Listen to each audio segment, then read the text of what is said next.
Assalamualaikum warahmatullahi wabarakatuh. Di sini kami akan memulai pertanyaan-pertanyaan kami kepada Bapak narasumber tentang kodam 9. Baiklah, langsung saja.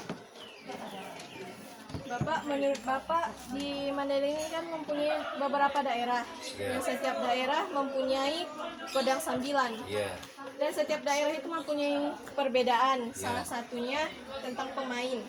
Ada beberapa daerah mempunyai pemain 6, 9, 11. Dan menurut Bapak mengapa bisa itu terjadi, Pak? Kalau masalah itu ya tergantung kepada yang pembina.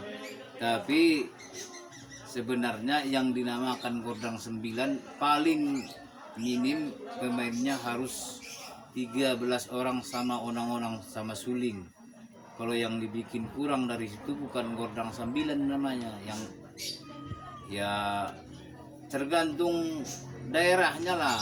Tapi yang dinamakan Kodam 9 paling sedikit pemainnya harus 13 orang sama tukang onang-onang. Dan kalau pemain intinya, Pak, berapa orang itu biasanya? Iya, 13 orang. Soalnya nanti di gendang itu ada 5, talempong 3, gong kecil 1, gong besar 1, apalagi namanya itu, simbel 1. Makanya harus paling sedikit kalau yang dinamakan Kodam 9 harus 13 orang sama tukang onang-onang tambah tukang suling. lagu-lagu yang dinyanyikan pada saat memainkan kodam 9, Pak? Kalau dulu yang terkenalnya onang-onang sama endeng-endeng, tapi sekarang udah dicampur sama lagu-lagu Mandailing pun bisa. Berarti sekarang udah dipaduin sama lagu-lagu modern kayak gitu ya, Pak? Iya, Mandailing. lagu-lagu Mandailing bisa. Kalau dulu yang dimainkan Kodam 9 itu cuman paling endeng-endeng sama onang-onang.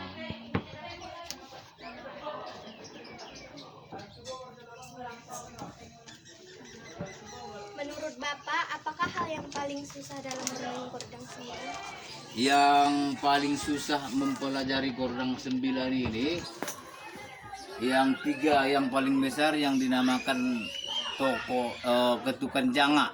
Itulah yang paling susah. Soalnya yang satu ini dia harus bisa memadukan dari yang 4 kawannya. Itulah yang paling susah. Jadi kalau biasanya orang main godang kan, Pak, ada yang biasanya satu orang memainkan 3, itu berarti itu udah terlatih. Iya, itulah yang dinamakan janga. Satu orang memainkan 3 buah gendang, itu namanya janga. Itulah yang paling susah.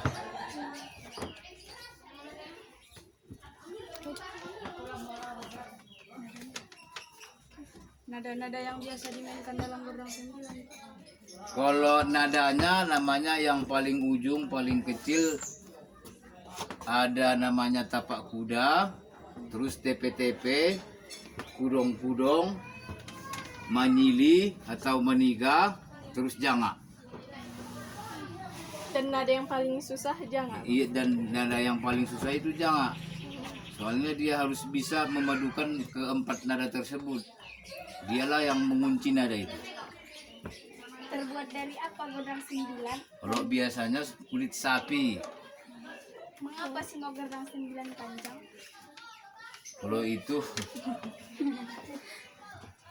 Kalau itu mungkin udah dari dulu kayak gitu. Nggak tahu kita itu kalau ukurannya.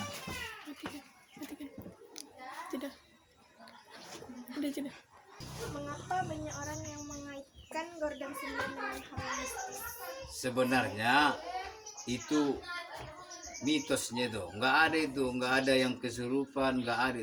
Cuman sekarang itu tuntutan penonton harus ada yang begitu biar rame. Nggak ada itu jin yang mampu berkodam 9. Itu zaman dulu iya. Jadi yang selama ini dibuatlah kesurupan dan sebagainya itu nggak benar. Itu hanya tuntutan penonton. Bohongnya itu semua. Kalau ada yang main kodam 9 kesurupan, bohongnya itu. Tidak kesurupan dia itu. Jadi itu mitosnya itu, tuntutan penonton lah, biar rame aja itu. Kulit sapi. Kalau umpamanya kulit kambing terlalu tipis, nanti kalau kulit badak terlalu tebal.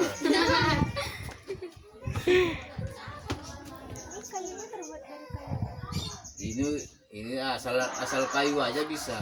Yang penting tahan. Yang lebih keras lah kayunya biar apa?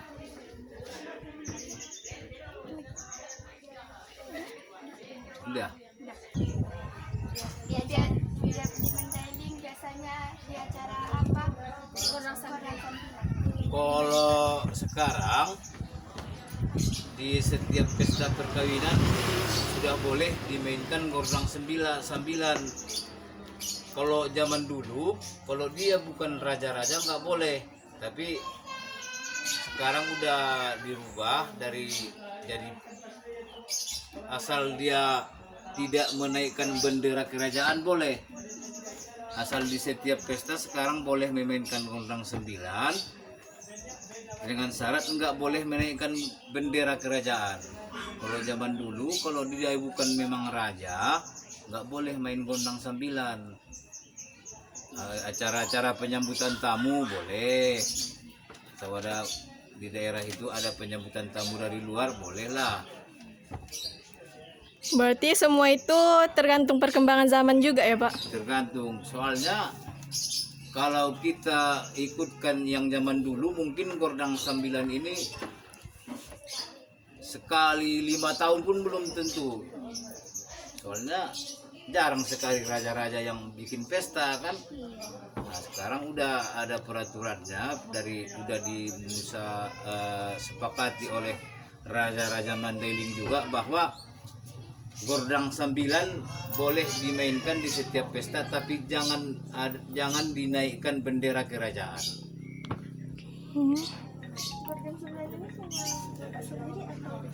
Ini kalau ini punya masyarakat Sawahan Sinanglaya. Cuman kebetulan kita ya pelatihnya lah ini. Pak, kenapa bisa godang sambilan ini mempunyai ukuran yang berbeda-beda? Apakah dia mempunyai nada yang berbeda juga?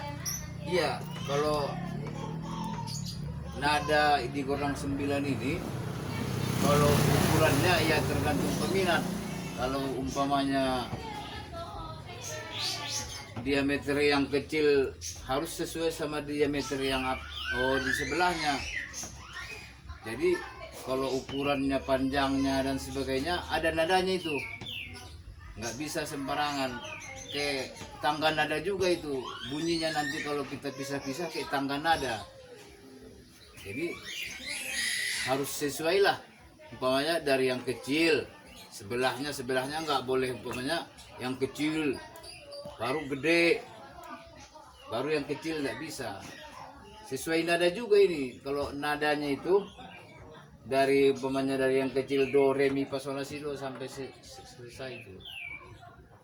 Jadi nadanya sama juga sama kayak Tangga nada. musik modern, Iya, gitu, iya. pianika gitu. Iya.